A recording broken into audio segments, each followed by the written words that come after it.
তীর শরীরে লাগতো, তীর বাহির করতে কষ্ট হবে না? হবে না? সাহাবায়ে কেরামেরা আপসের মধ্যে বলা বলি করতেন, আরে বন্ধুরা তোমরা আর তীরটা টানিও না রে, তীর বাহির করিও না। এই লোকটা যখন নামাজে দাঁড় হবে, লোকটা যখন নামাজ পড়বে, লোকটা যখন নামাজের মধ্যে দাঁড় হয়ে যাবে, তখন তার তীরটা আমরা টেনে নিব। সাহাবায়ে কেরাম যখন নামাজ পড়তেন, নামাজে যখন দাঁড় হয়ে যেতেন, কার পিঠে তীর লেগেছে, কার পায়ে তীর লেগেছে, কার পাজাতে তীর লেগেছে, কার সিনাতে তীর লেগেছে, ওরে সুবহানাল্লাহ, নামাজের হালাতে তার তিনটা টানা হতো। সেই সাহাবী বুঝতে পারতেন না, নামাজ পড়িতে এত আনন্দিত থাকতেন, নামাজ পড়িতে এত মগ্ন থাকতেন, কি নামাজের হালাতে তার গা থেকে তীর টানা হতো। সেই সাহাবী বুঝতে পারতেন না যে আমি নামাজে আছি, আর নামাজের হালাতে আমার তিনটা তার লোকে টানলো না। এরকম ছিলেন কি তাদের নামাজ? এরকম ছিল কি তাদের নামাজ? আল্লাহর নবী সাল্লাল্লাহু আলাইহি সাল্লাম 10 জন সাহাবী কে পাঠালেন তাবলীগের জন্য। কিসের জন্য? মুনাফিক। মুনাফিক কাকে বলে? যারা উপরে উপরে মুসলমান দাবি করে কিন্তু ভিতরে মুসলমান নয়, একটু মুনাফিক।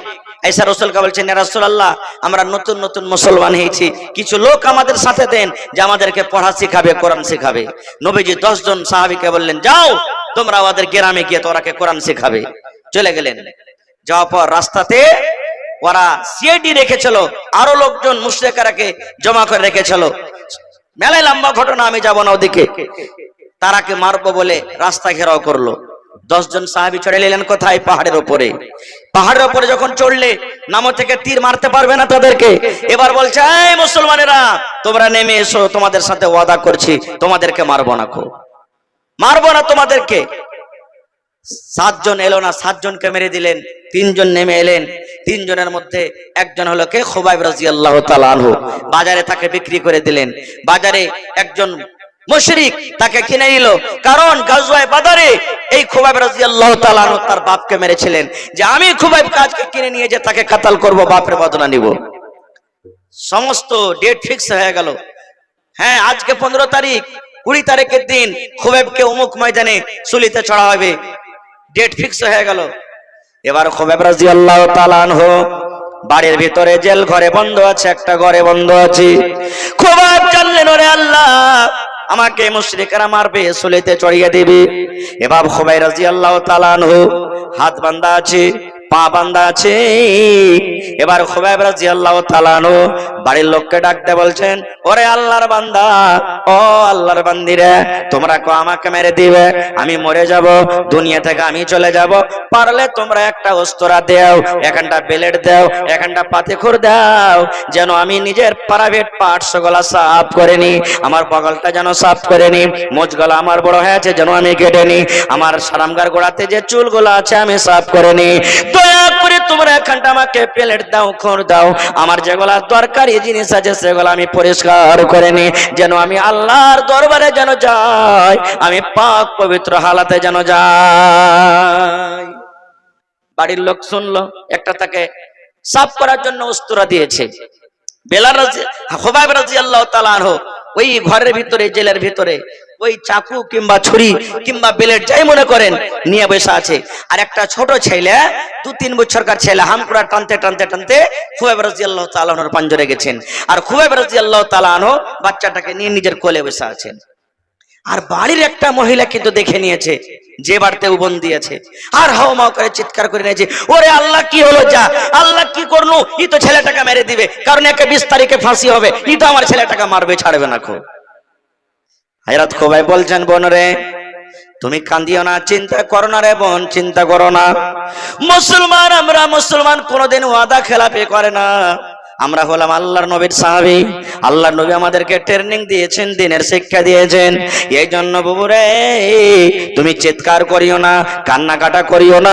তোমার ছেলেটা আমার কাছে এসেছে বলে আমি কোলে নিয়েছি, তোমার ছেলেকে আমি সরিষায় দ্বারা পরিমাণ ক্ষতি করব না, নাও তোমার ছেলেটাকে নিয়ে চলে যাও। এবার সেই মহিলা বলছেন, আল্লাহ রে, আমি যখন খুবাইবের কাছে গেলাম, তার কাছে দেখলাম খাজুরের খোসা পড়ে আছে, নারিকেলের খোসা পড়ে আছে, আঙ্গুরের খোসা পড়ে আছে। আমি তাকে তাকে জিজ্ঞাসা করলাম, ভাই রে তোমাকে তো আমরা ছাতু খেয়ে খেয়ে রাখছি রে ভাই, তোমাকে তো আমরা রুটি খাইয়া খাইয়া রাখছি, আজকে আঙ্গুর তোমাকে কে দিয়া গেল? এই মদিনার ভিতরে মক্কার ভিতরে তো আঙ্গুর এখন হয় না, এই আঙ্গুর তোমাকে কে দিয়া গেল? এবার খুবাইব রাদিয়াল্লাহু তাআলা আনহু বললেন, ওরে আল্লাহর বান্দি, এই রোজে এই খাজুর এই আঙ্গুর আল্লাহ রাব্বুল আলামিন আমাকে দান করেছেন। কে দান করেছেন? আল্লাহ। সুবহানাল্লাহ। এবারে ঠিক 20 তারিখ এলো, গোটা দেশের মানুষ জমা হয়ে গেল, এখন খুবাইবকে ফাঁসিতে লটকানো হবে। এবার মক্কার বড় বড় নেতা সরদার তারা জমা হয়ে গেল, খুবাইবকে বলছেন, খুবাইব তুমি এখন মরে যাবে, দুনিয়া থেকে চলে যাবে, শেষ তোমার কোনো যদি আরমান থাকে বলো, শেষ খাইশ যদি থাকে বলো।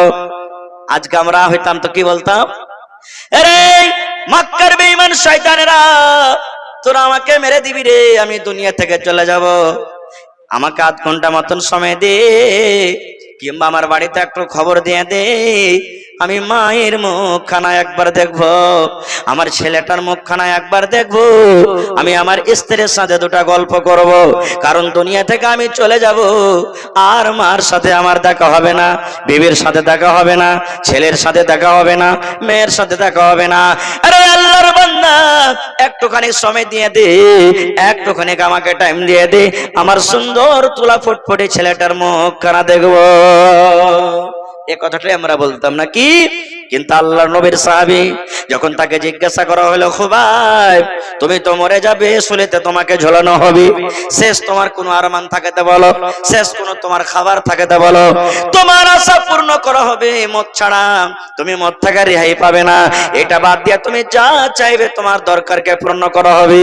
এই ভাই মুসলমান দেখেন, এবার খুবাইব রাদিয়াল্লাহু তাআলা আনহু বলছেন, রে মক্কার বেঈমানেরা, এই মক্কার মুশরিকরা তোমরা শুনে নাও, আজকে আমি মায়ের মুখ দেখতে চাই না, বিবির মুখ দেখতে চাই না, ছেলের মুখ দেখতে চাই না রে, আজকে তোমরা আমাকে 10 মিনিট 15 মিনিট পর ফাঁসি দিয়ে দিবে, আধ ঘন্টা পর ফাঁসিতে ঝুলিয়ে দিবে, এই দেখো ফাঁসির দড়ি লটকানো হয়ে গেছে, রে আল্লাহর বান্দারা আমাকে একটা শেষ আবদার তোমরা পূর্ণ করতে দাও, আমি ওযু করব, আর ওযু করার পর আমি 2 রাকাত আমি নামাজ পড়ব, আমি 2 রাকাত নামাজে আমি আল্লাহর সাথে কথা বলবো। কার সাথে? আল্লাহর সাথে কথা। মক্কার লোকেরা বলছে, হে এই চালি, বলছে হ্যাঁ যা। পানি দেওয়া হলো, ওযু করলেন, ওযু করার পর লম্বা নামাজকে করলেন না, শর্টকাটে নামাজ পড়লেন একবারে মুখতাসার ভাবে। একজন বেঈমান বলছেন, রে খুবাইব তোমরা তো নামাজ পড়ো লম্বা লম্বা কই না, আজকে তুমি এত শর্টকাটে নামাজ কেন পড়লে, কারণটা কি? তুমি যদি ইচ্ছা করতে নামাজটাকে তুমি লম্বা করতে পারতে। এবার খুবাইব রাদিয়াল্লাহু তাআলা আনহু বলছেন, আল্লাহর বান্দারা রে, আমরা হলাম আল্লাহর নবীর সাহাবী, ওরে সুবহানাল্লাহ, আমি যদি আজকে নামাজটাকে লম্বা করতাম তোমরা এই কথা আমাকে বলতে। দেখো খুবাইবকে দেখো, মরণের ভয়ে নামাজে লম্বা করে দিয়েছে, নামাজটাকে লম্বা করে দিয়েছে, এই কথাটা যেন তোমরা বলতে না পাও, এই জন্য আমি আল্লাহর সাথে কথা বললাম খুবই শর্টকাটে, চলো আমাকে কোথায় নিয়ে যাবে, এখন আমাকে মেরে দাও, কাতাল করে দাও। এবার তার গলাতে ফাঁসি লটকে দেওয়া হয়েছে, এখন খুবাইবকে মেরে দেওয়া হবে। এই টাইমে সময়তে মক্কার বেঈমান বলছেন, খুবাইব একটা কথা তুমি যদি বলতে পারো, তোমার মুখখানা দিয়ে একটা কথা যদি তুমি বলে দাও, আজকে তোমাকে এই বান্ধন থেকে, কাতাল থেকে তোমাকে আজাদ করে দেওয়া হবে। এবার বলছে কি কথা? বলছে খুবাইব রে, তুমি একটু খালি মুখ দিয়ে কথাটা বলে দাও, আজকে আমি ইসলামের জন্য, দ্বীনের জন্য মরছি, আজকে মোহাম্মদ বলে ছেলেটার জন্য আমি মরছি, ছেলেটার প্রতি যদি আমি ঈমান না আনতাম, তার কথা যদি আমি মা মানতাম, আজকে আমাকে ফাঁসি দেওয়া হতো না। এই খুবাইব তুমি একবার এই কথাটা শুধু মুখ দিয়ে বলে দাও, আজকে আমি যে জায়গাতে দাঁড় হয়ে আছি, আমার গলাতে ফাঁসি লাগা আছে, আমার জায়গাতে যদি মোহাম্মদ ছেলেটা হতো তাইলে কিন্তু কত ভালো হতো। এই কথাটা তুমি শুধু বলে দাও।